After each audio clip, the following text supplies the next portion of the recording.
Hi, I'm Cynthia Schiller. I'd like to go over the difference in the borderline personality disorder and also the narcissistic personality disorder to kind of help us understand, because a lot of us aren't quite sure what's going on with our partner or family member, whoever we're dealing with.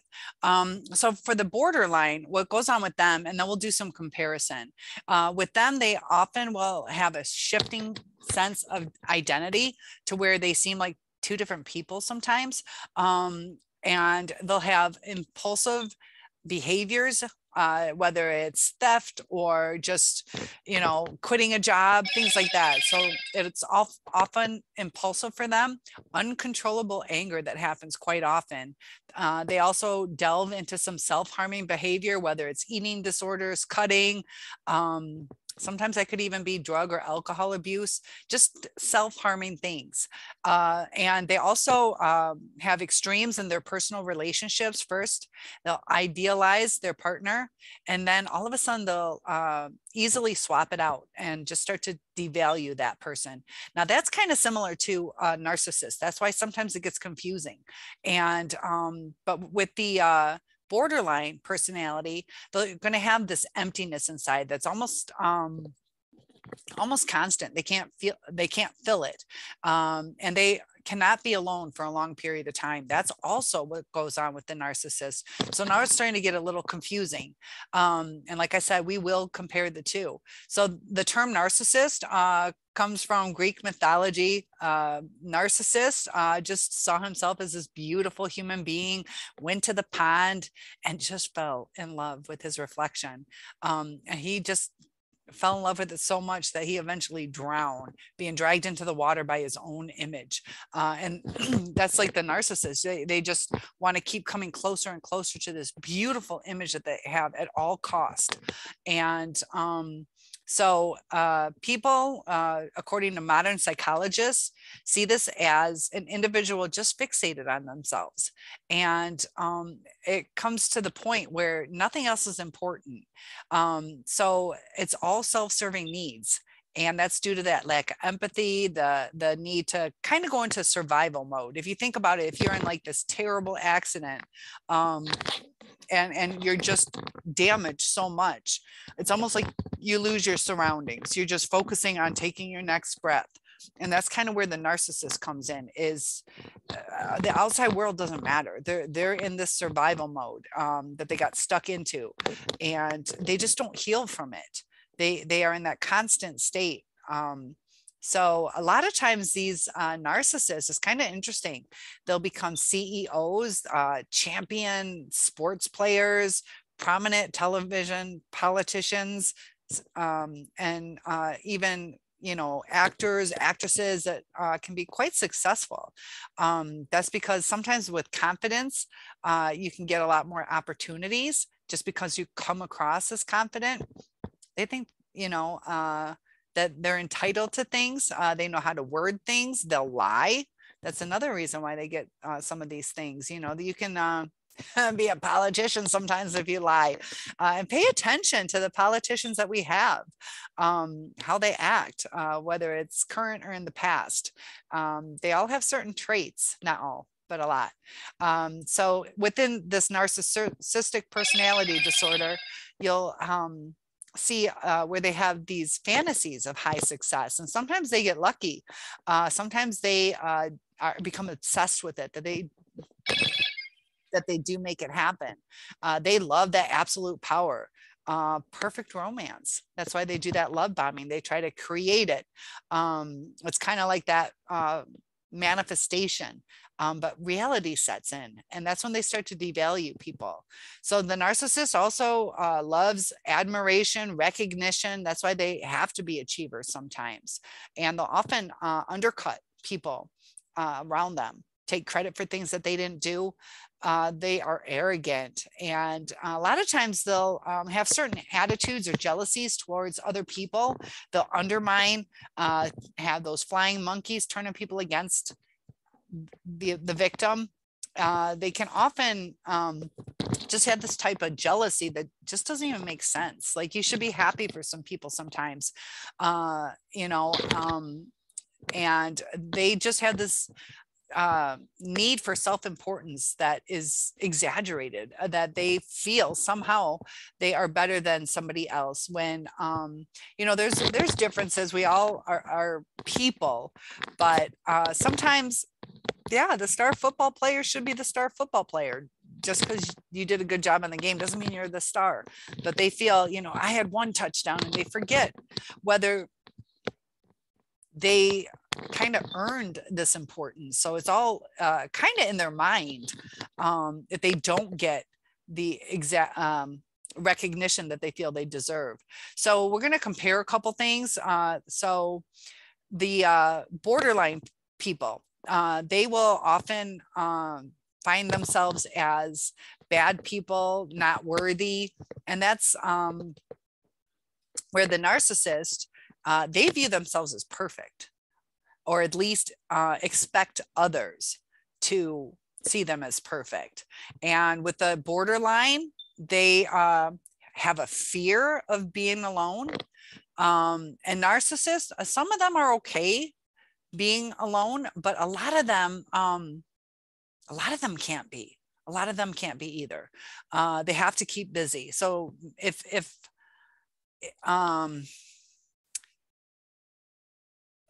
it's like they can be alone sometimes, depending, that's more the vulnerable, that they'll lash out, they'll cause havoc, they'll give people at the restaurant a hard time.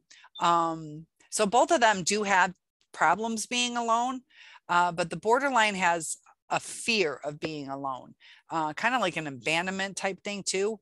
And that's why they cling to other people in the borderline. So the narcissist, they easily discard. So this is important. Borderline will cling to people. Narcissist for a time will, depending on where you fit in their scheme of things. But they're easy to discard someone. They could care less. The borderline clings. Borderline will do some self-damaging behavior. Sometimes it can get so bad that they will commit suicide, but the narcissist, they don't commit suicide as often. They rarely damage themselves. It's kind of interesting and sad how people do commit suicide. They have where men are usually more kind of violent or messy, where they'll blow their brains out. Unfortunately, I had a friend who did that. She was female, absolutely gorgeous.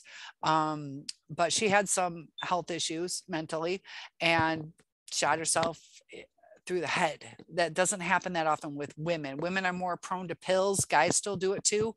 But it's weird how it's different sometimes. But the narcissist threaten it. They can follow through. So make sure that, you know, if it's a child of yours or somebody that is important to you, you know, that you at least refer them to help. Same with the borderline, because sometimes, you know, it's spur of the moment. So also with you guys, if you guys are struggling, there's a national suicide hotline. You can reach out to me too, and I can get that for you. The borderlines, happen to be more common in females, while the narcissists seem to be more common among men. And that's kind of interesting on sometimes too. As we're changing in society, it's going to be interesting to see with this gender fluidity, raising the children where they could choose later on in life. Or maybe they might change every few months. It's going to be interesting to see how that changes borderline and narcissistic personality.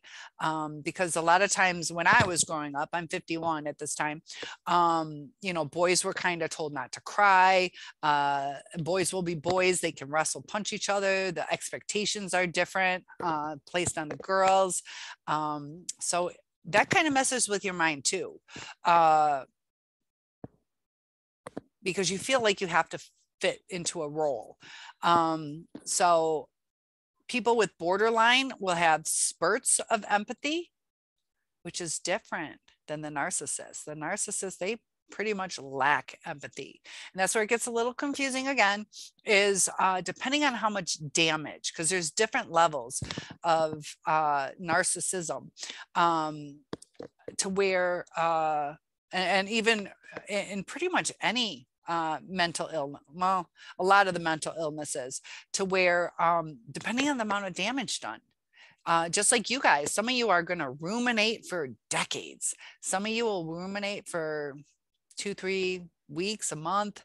You know, some of you snap out of it. It just depends on your mindset, how much damage was done, the length of time that you were in that abusive situation that kind of molded who you are as an adult.